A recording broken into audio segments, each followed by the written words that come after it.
on the topic of the hidden self. What we need to kind of understand that this self that everybody knows, because you know your own self, but it is yet indistinct. It's not distinctly known. If it is distinctly known, you will experience immortality. Now, because it is indistinctly known, yet it is there, that's why we have the feeling of mortality. We are afraid. We see the manifoldness.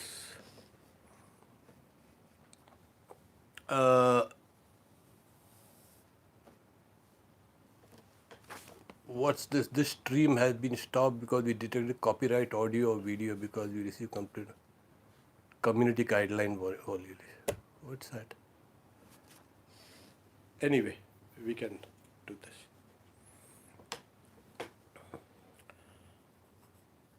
So, we have,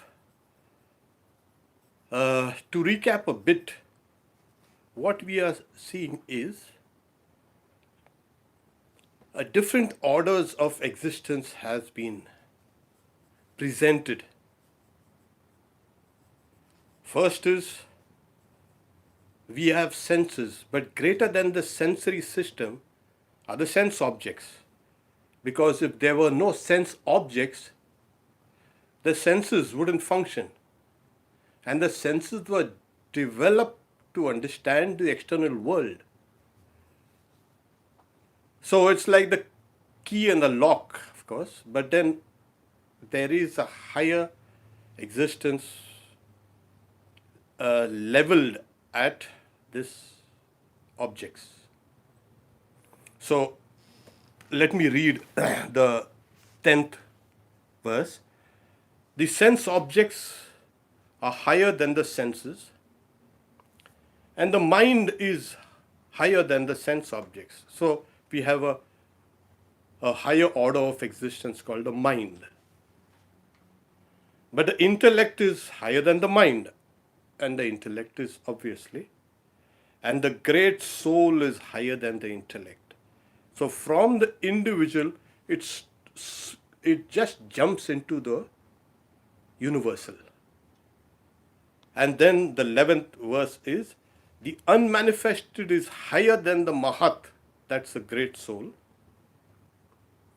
The Purusha is higher, that is the soul, the real soul, is higher than the unmanifest.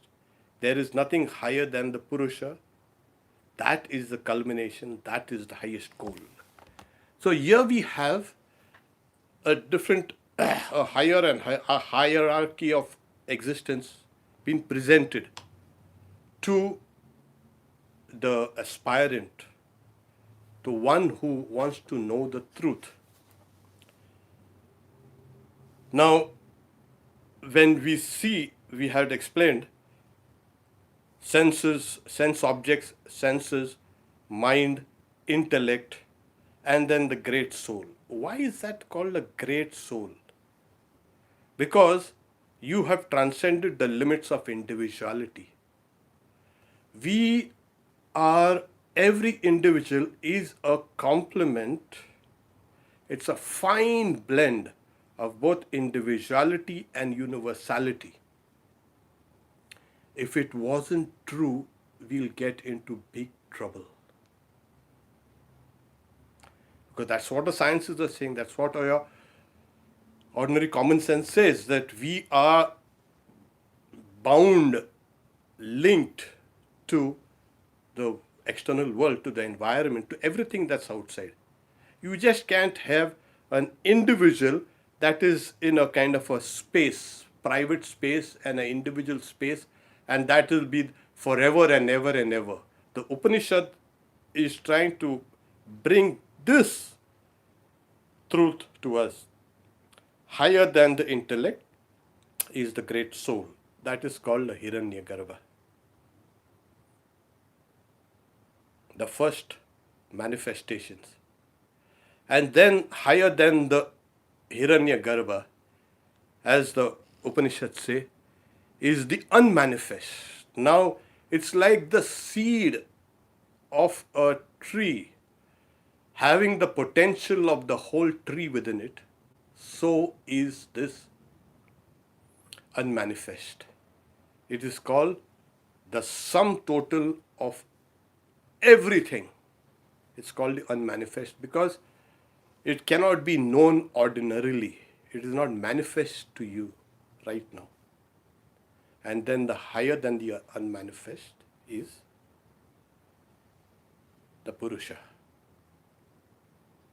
Now, once we've understood this gradation, then the Upanishad speaks about, on the 12th verse, chapter 1, section 3, 12.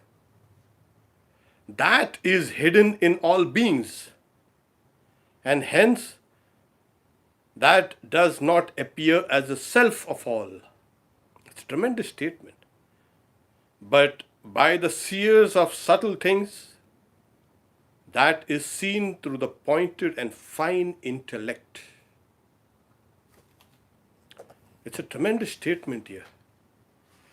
Esha sarveshu bhuteshu gudo atman prakashate drishyate tvagrayaya buddhya sukshmaya sukshmadarshibhi.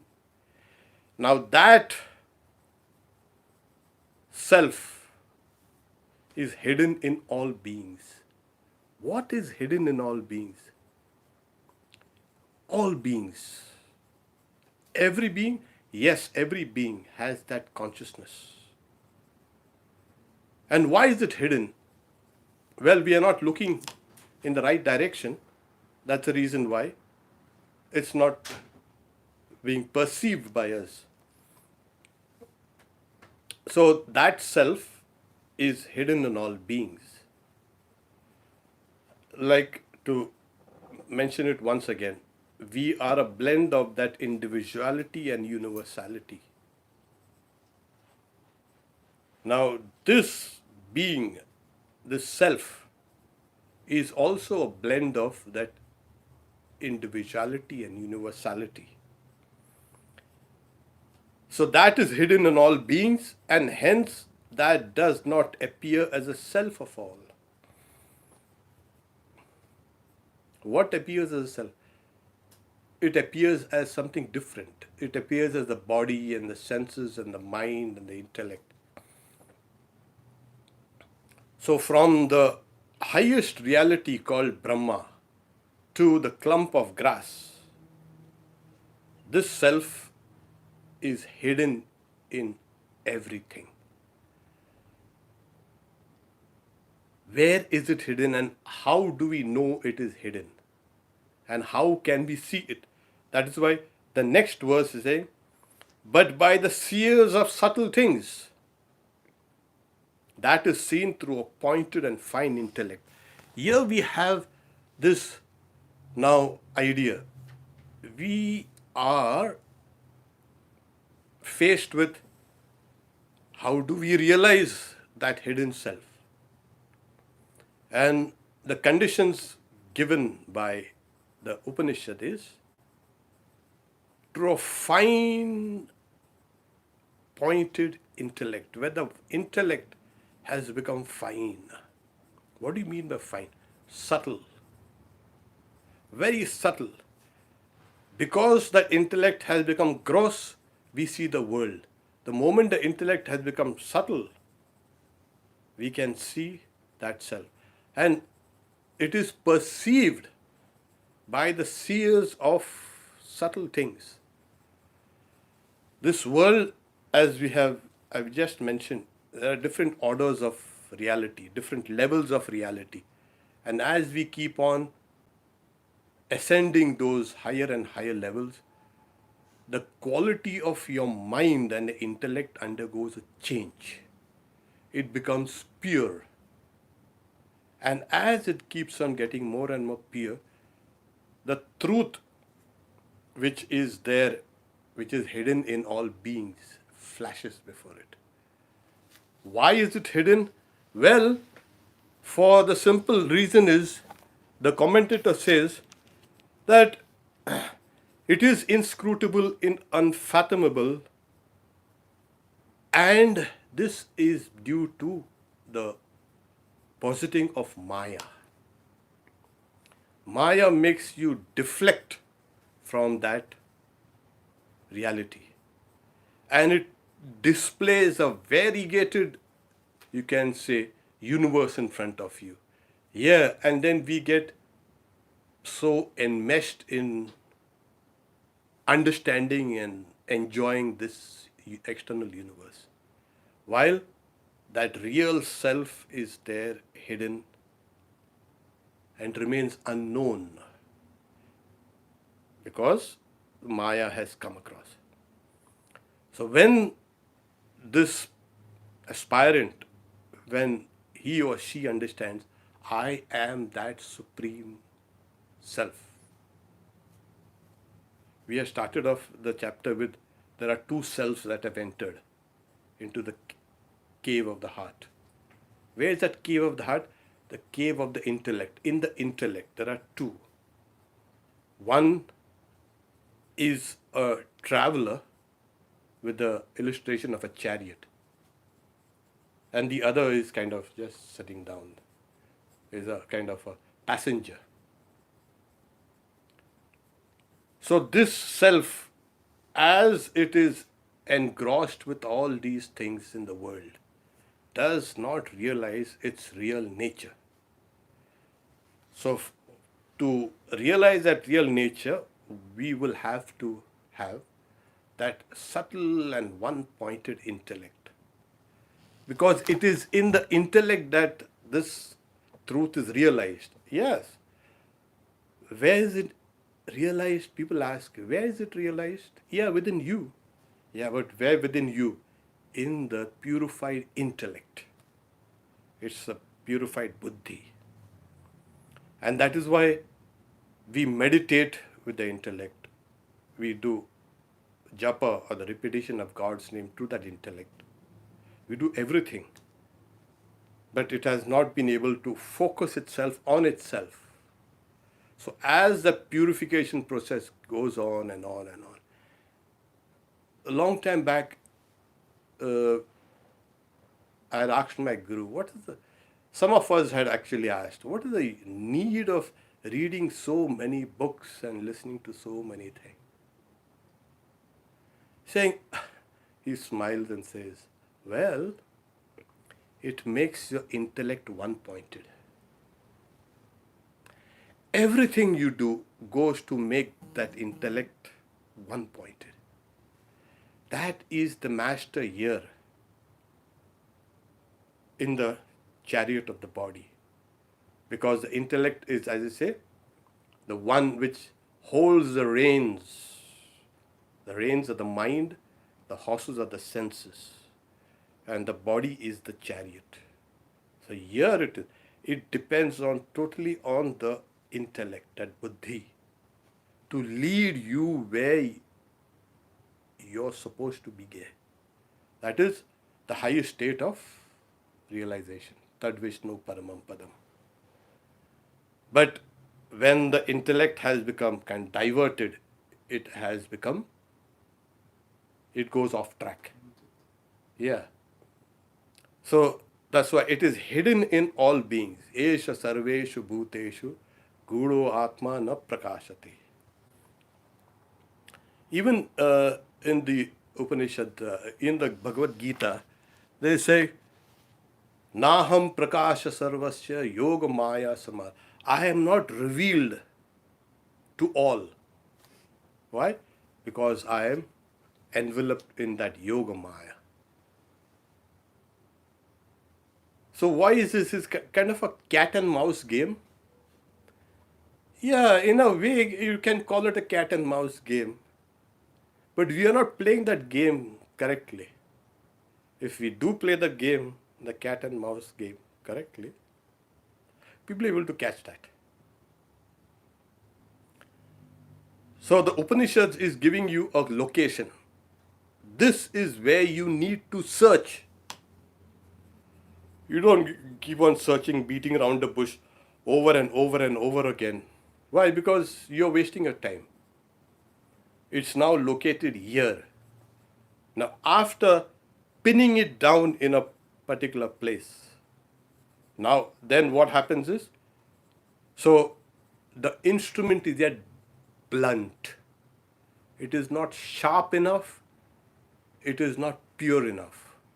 So now you keep on sharpening the intellect, making it fine and fine and fine and fine and fine. How do you make it fine? Well, through prayers, through repetition of God's name, through study of the scriptures, through meditation, because these things are now focusing your attention inwards. You see? All this while you have been focusing outwards.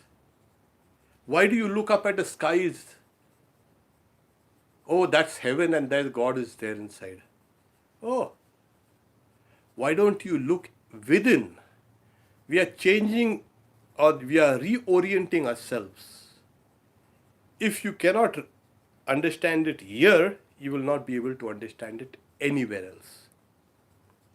This is the nearest, the closest, and the most proximate place near you. So why do you have to discard this and go somewhere else to search for truth? Like Swami Vivekananda said, in books and temples vain thy search. Thine only is the hand that holds the rope that drags thee on. So once you have taken yourself, your attention, you've internalized your ideas within, the deeper and deeper and deeper you go, you transcend one layer of existence after another. As we have mentioned, senses, sense objects, the mind and intellect and the great soul and the unmanifest, and then the higher than the unmanifest is that soul.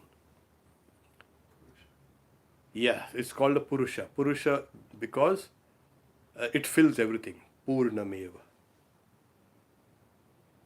So this Purusha, this highest reality is reflected there in the intellect. I'll put this again. This Purusha is reflected in the intellect. Take for instance, you have a water which is turbid. It's whipped into waves, it's muddy, it's dirty, and the reflection of the sun will be not distinct, not clear.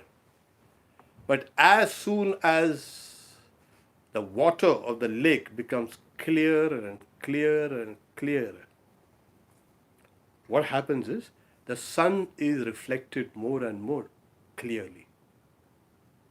That is the intellect.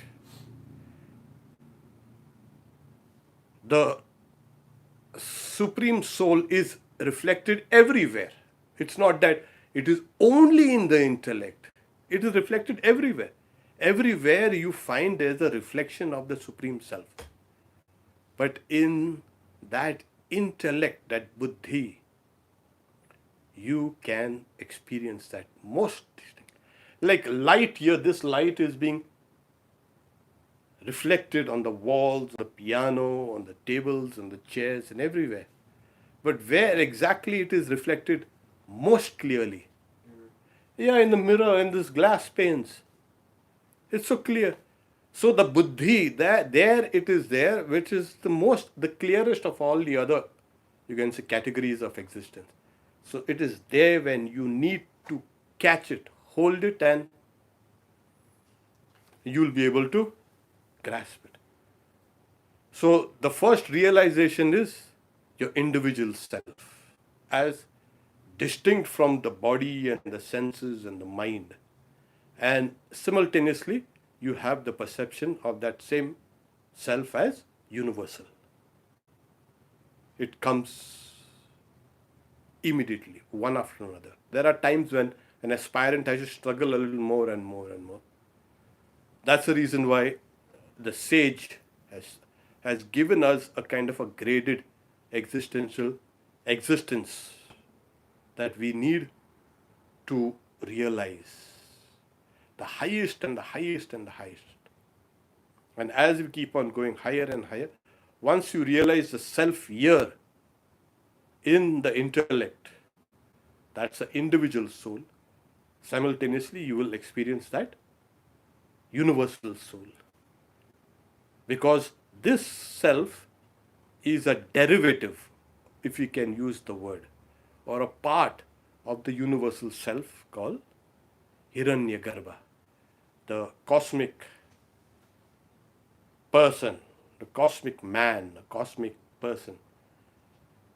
Now, this cosmic person is a combination of consciousness and Maya. So, the intellect also is a combination of consciousness and the element called buddhi. And as you take the consciousness aspect, you transcend everything else. You know the distinction between this and that. You realize consciousness as consciousness. The moment you realize consciousness, you will see that that consciousness is all pervading. People say, oh, you see, I have realized the self. Have you realized that universal consciousness? Oh, then that realization has got no meaning. We are conscious right now. But then when we go to sleep, what happens? Consciousness goes into a different kind of mode. And then we go into kind of dream state, is a different mode. Why is these different modes? Why is the waking and dream and deep sleep? Why is that? That is because of the packaging. So when you go to a kind of a store, you ask for something simple to buy, and they'll give it to you and they'll pack it up. They'll wrap it up. Always. Saying, no, you don't need to wrap it up. Oh, no, it's good. Consciousness is wrapped up with this Maya. And this Maya, as it transforms, that also because of the consciousness, we experience waking and dream and deep sleep. The moment we come down to the level of consciousness only, you have transcended Maya. And when you have transcended Maya, what happens is, you will see that consciousness is not delimited by your body or your mind or your waking and dream and deep sleep state, but it is all pervading. This is the Purusha. So how do we realize that? It's given subtle intellect. But then we always want, oh no, why don't you explain it further? Yeah. So the next verse explains this in a very succinct manner. The discerning person. So, chapter 1, section 3, 13th verse. The discerning person should merge the organ of speech into the mind. Then the person should merge that mind into the intelligent self. That should again be merged into that intelligent self, into the great self, the great soul. That person should merge the great soul into the peaceful self. Yachedvang manasi pragna Tadyached Jnana Atmani. Jnana Atmani Mahati Niyached. Tadyached Shanta Atmani. So it is telescoping this yourself, as it were, one into other, or resolving the lower into the higher. So the first is a person should, the qualification, a discerning person should merge the organ of speech into the mind. The organ of speech is a kind of, it's upalakshana, it's symbolically, it's an explanation of all the organs, all the five organs. These five sensory organs, as well as the motor organs, should be merged in the mind. How do we do that? We've explained Shama and Dama, you know, restraining the senses and keeping them inside. Now, once you have merged the sensory, you can say, organs which are internal, we're not talking about objects. What happens is you have impressions of those objects there in the mind. But now you have merged the senses into the mind into the intellect. You're telescoping, pushing it, making it smaller and smaller, trying to get that. How can you distinguish the mind and the intellect? Yes, the mind, the antakaran, actually the inner instrument, has fourfold functions. Mind, which doubts, deliberates whether it's this or no. Then we have the chitta, that's a memory, because you need to have memory. The sense of I, individuality, and then the intellect, buddhi. So mana, buddhi, chitta, ahankar. So the highest expression, the highest activity in this antakana, inner instrument, is called the buddhi. So in Indian, like in Vedanta, the mind is not the buddhi. It's a separate function of the inner instrument. We generally use the term in a generic way, mind, okay, mind. But it is quite distinctly kind of analyzed according to the functions of the inner instrument. Like these are instruments, my hands. These are instruments which I grasp. These are external instruments. Now, what about the inner instruments? The inner instruments is that inner instrument, mind, intellect, the sense of I, and memory. What would be the difference between the mind and the intellect? Oh, yeah, huge difference. In technically, it's called, the mind is sankalpa vikalpatmaka. That is, when it sees a particular thing, it really doesn't understand it clearly. It kind of goes around it. The first kind of expression is, what is that? The intellect comes and says, this is the mic. And then it is corresponding that decision with old memories. And then you say, I know them. That is the mic. The sense of I. So these functions are distinct, yet they function, they operate so quickly, you can't discern the difference. The I is the ego. Yeah, the individuality, yes. So it's in a kind of high speed function. So we think, oh, the mind is the intellect. No, it's not. These are very, very distinct. So that's why we say we have something called the intelligence. Oh, wow, intelligence. Wow. And we have something called the mind also. Are they the same? People generally use it as a kind of, it's the same. No. Vedanta, it's a distinct faculty. So here you have to merge your senses into the mind into the intellect. It's a resolution. Why? Why? You see, what happens is the whole universe has come out from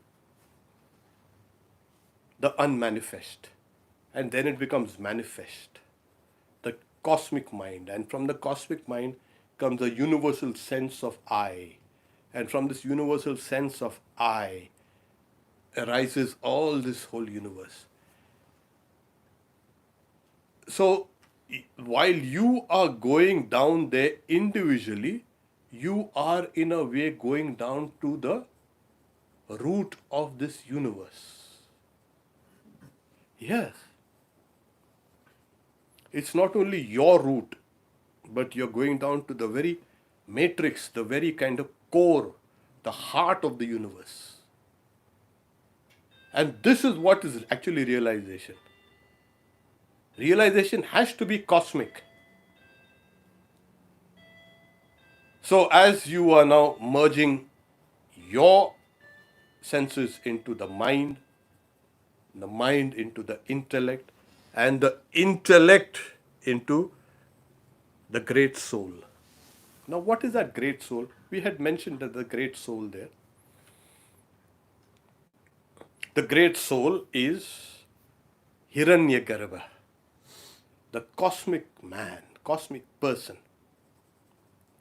Why is that great? It's called a great soul. Yeah, because in it everything merges and exists. You, me, the tree, plants, animals, birds, everything goes and merges into that. And why Hiranyagarbha? And why not anything else? Well, because the intellect is subtle compared to the senses and compared to the mind also, compared to the external objects. So the Hiranyagarbha also is subtle. It's a collective of all the subtle bodies in the universe. So from your intellect, you go straight to Hiranyagarbha. Now, when you say Hiranyagarbha, as we said, it's called a Chidabhasa. We know that there is Hiranyagarbha, the very fact when you say the cosmic person, as we have said, is the combination of consciousness reflected in Maya. Prakriti. Maya, yeah, Prakriti, yeah. Ignorance. So it's a combination of, so your intellect has gone one notch higher, has gone higher than that. You've gone to Hiranyagarbha. And then after that, from Hiranyagarbha, you go down to the real self. Not your, everyone's. It's the highest you can, that universal self, the universal Atman, which is called Brahman. So from Hiranyagarbha you exit. And it is called a peaceful self. Why peaceful? Oh yeah, it's peaceful. Because there are no kind of disturbances, distractions, and there's no modifications. It's called Shanta Atman. The Atman is called, even by some other Upanishads like Mandukya, the peaceful self. People say, oh, you see, I want to experience peace. I'm so restless. Where's peace? Well, if you want real peace, you have to realize the Atman. Oh, but that's a very tall order. Yeah, very, very tall order. Yeah, but then you know that there is that peace there within you, and that has to be realized. So that self is called, so let me read the translation. The discerning person should merge the organ of speech into the mind. Why discern? That person is able to discern one order of existence from the other. Merge that, the senses into the mind into the intellect, and the intellect, the intelligent self, and should merge into the great soul, and the great soul should be merged into the peaceful self, the highest self. So you are reversing your own journey. You had started out, you had come out, and you're seeing this world, you're working, you're talking, you're eating, drinking, sleeping, you're experiencing the world. You had, as it were, you had stepped down from your real nature into this world of names and forms. And you've got to start the reverse journey back inside. This is what it is. You came out, you got trapped inside. Sri Ramakrishna gives the example of, fish. The fishermen lay down the traps, and the fish get into those traps, and those traps are kind of kept there for a couple of days probably. When the next day, when the fisherman does come, so that fish enters into that net, the trap, and it gets caught.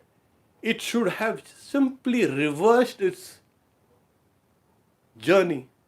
I came in like this, I have to go out like this. But what it does is, it takes that net in its kind of mouth and starts struggling, tries to tear that net. You don't need to do all that. Just reverse the way you came in. Similarly, for all of us, how do we go? Yeah, reverse the whole thing. Reverse the process. This is the process called God realization, or realization of the Atman. When you know that, yes, I have kind of come out, and you see what happens is, you've understood this through your experiences. The more you are self-settled, the more you are calm and more happy. The more you come out of yourself, you want to do this, you want to do that, and the world will not give you what you want. You have to struggle. So life becomes a kind of a struggle. It's suffering. So life is struggle and suffering. And the more you come out of yourself, the more you reach out and go out and spread yourself out, you're getting into bigger and bigger traps. It's always, don't spread yourself out too much, too thin. You're getting blows from nature. So what do? Don't start spreading yourself out. Bring yourself in. And then you start the reverse journey. So shouldn't I express my love and compassion? These are the things that really don't bind you. But the moment you spread yourself out with your ego, with your acquisition, with your desires, with your hate, with your ignorance, you're getting caught. You're going to get beaten up. So reverse the journey. Don't spread yourself out too much. Pull yourself in.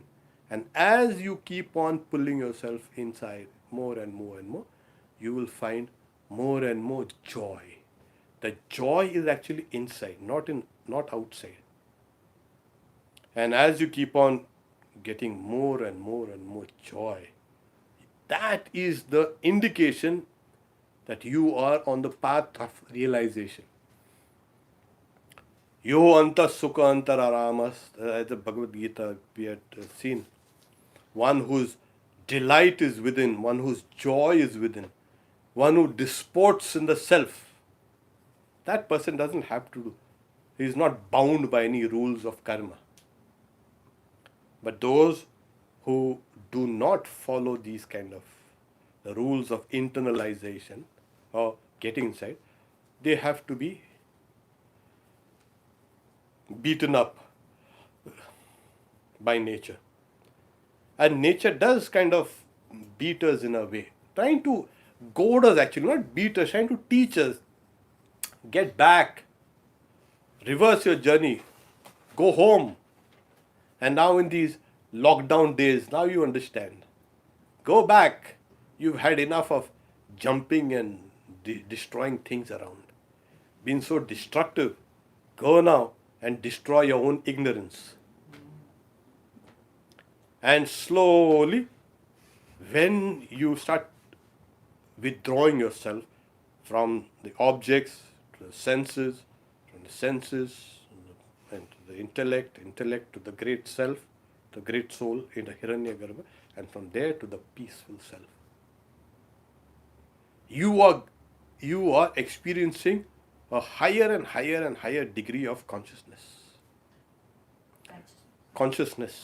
No longer will you feel small. People say, "Oh, if I go inside, I'll become, atomic or tiny, because the external world is vast." No. The more you plunge within you, the more you will become subtle, you will become all-pervading, you will become great. Your joy and everything has become magnified. And this is how we understand we are going down to the root of this universe. So when we say from the unreal lead us to the real, from darkness lead us to light, from death lead us to immortality. Outside, it is death, it is unreal, it is, as you say, darkness. And the more you plunge within, more there is immortality, more there is light, and more there is the real. So there you discover your real self. What's your real self? I am so and so. No, you've transcended all that. I am that supreme self. Okay? I think we can. There's some questions. Yeah.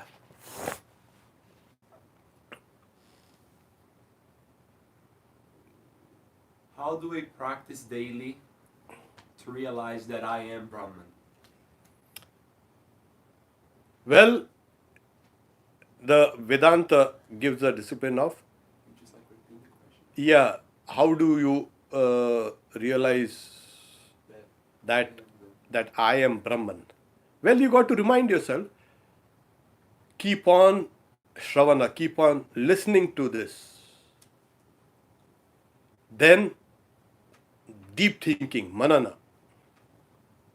You've got to analyze, remove the chaff from the kind of a kernel, remove everything that is a not-self, and then plunge the mind into meditation, nididhyasana. So the three, this is hearing, shravana, manana, deep thinking, analytical thinking, and deep meditation.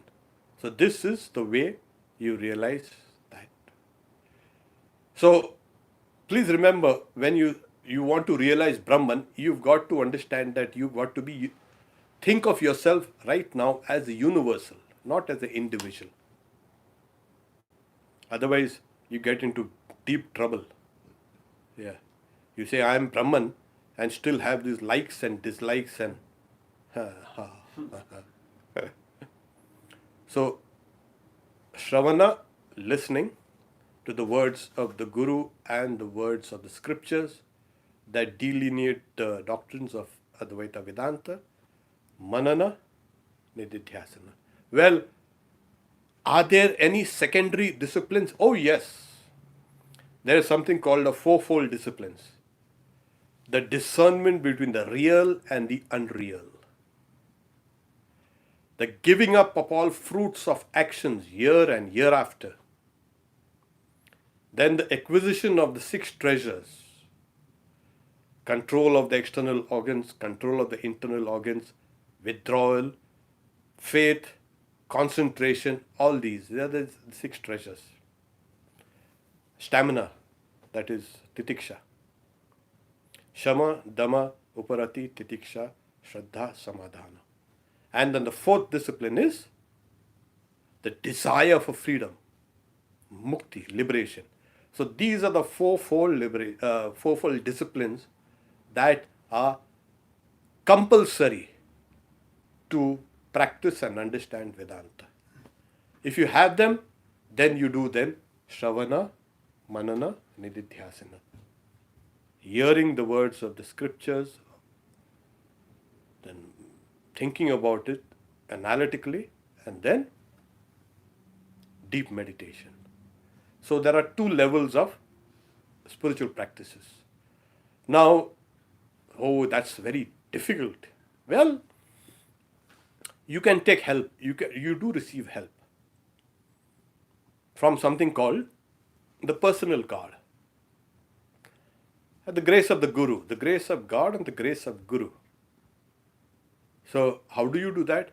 Well, pray, repeat the names of God, and slowly you'll see yourself filling up with grace.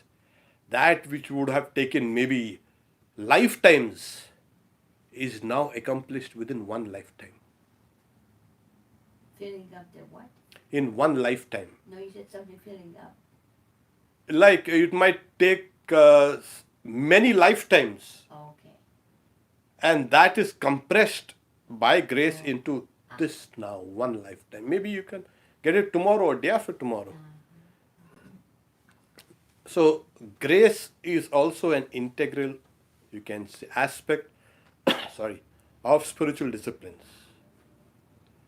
Like Sri Ramakrishna, the more you go towards the east, the west falls away. Or you take one step towards God, God takes 10 steps towards you.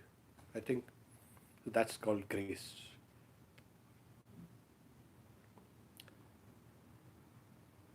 You want to answer another question? Yeah. You see? If we are already free, then how do we get desires? Why do we get desires? How? Yeah, that's because of Maya. Do you feel yourself free? If you feel yourself free, to get back to it, you must feel your own existence as cosmic. It's only then when you will feel that I am free. As long as you have a body, your consciousness is kind of contracted and made into a kind of a single unit here. And that's where you will have these desires. What are desires? These likes and dislikes, and then the memories. So, if you are free, yes, we are all free. But that knowledge has been covered. Why is it covered? Well, there are three things that cover it. Avidya, ignorance, kama, desires, and karma. And then the fruits. So we run through these series, and that's why we don't feel free. By nature, we are free, yes, but we have not yet realized our real nature. When we do, we will be beyond desires, beyond ignorance, beyond karma. And if we can realize that, yes, the Atman is called Nitya Shuddha Buddha Mukta. The Atman is called eternal, pure, awakened, and free. So then what happens is you will realize your real nature as the Atman. Okay? We stop here for Om Shanti Shanti Shanti Harihi Om Tat Sat Shri Ram Krishna Arpanamastu. So tonight 7:30. Tonight 7:30 is reading from the Gospel by Swami Sarvadevananda. Stay tuned and come over. Tomorrow is Buddha Purnima, celebrated here. And once again at 7:30 in the evening, there will be a small worship and a small celebration. Till about 8:30 here. 1 hour.